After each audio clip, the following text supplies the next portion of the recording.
Jell-O once dominated the dessert scene in the 1950s, playing a starring role at countless tea and card parties across America. Its popularity wasn't confined to any one region. It found a special place in the hearts of those living in an area affectionately dubbed the Jell-O Belt, and it continued to be a go-to treat for college students nationwide.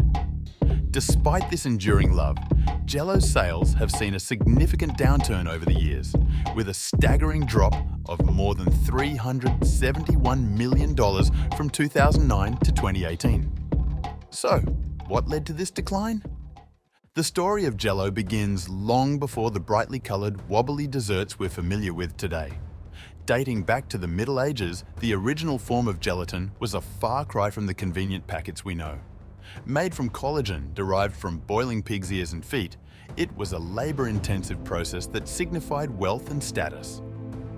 Only those with ample resources to afford the necessary meat and a sizable kitchen staff could indulge in this delicacy.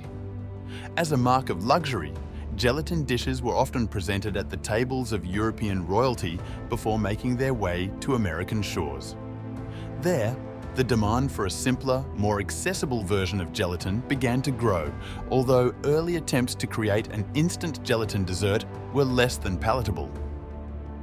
The breakthrough came from an unlikely source: Pearl Waite, a struggling cough syrup manufacturer from Leroy, New York, and his wife May.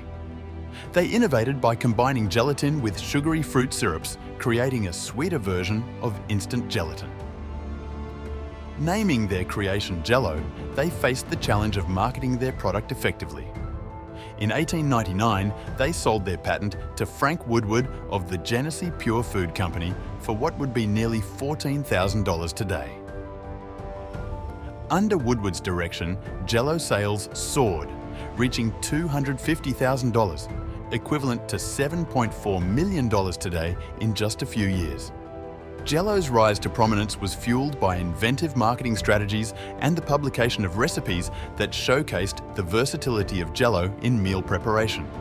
The company's efforts to engage consumers included collaborations with celebrated American artist Norman Rockwell, who depicted Jell-O in vibrant, family-friendly settings. These advertisements played a significant role in crafting Jell-O's wholesome image. By the 1920s, the Genesee Pure Food Company had rebranded itself as the Jell-O Company, further solidifying its position in American households. However, the very factors that propelled Jell-O to success also contributed to its decline. While its affordability and convenience were virtues during the Great Depression and World War II, these attributes began to tarnish Jell-O's reputation as a luxury item. By the 1950s, Jell-O had become synonymous with simplicity, often used to stretch leftovers or as a quick fix for a children's dessert.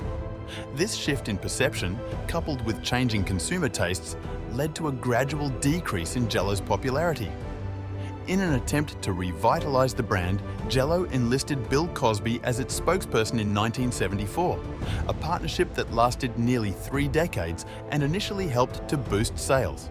Yet, as the company expanded its range to include pre-packaged single-serve cups, Jell-O began to be seen more as a snack for children than a versatile ingredient for family meals.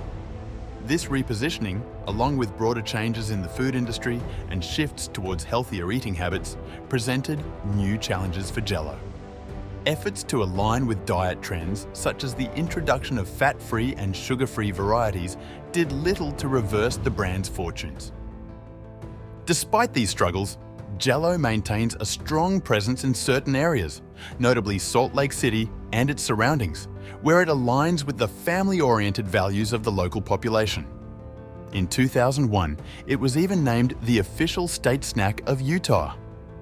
Kraft Foods, the current owner of Jell-O, remains optimistic about the brand's future, focusing on social media campaigns to inspire creativity with Jell-O recipes and introducing products like edible Jell-O slime to appeal to younger consumers.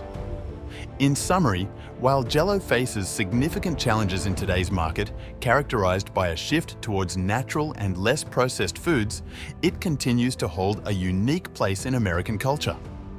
Whether it can adapt to the changing tastes of consumers without losing its essence remains to be seen.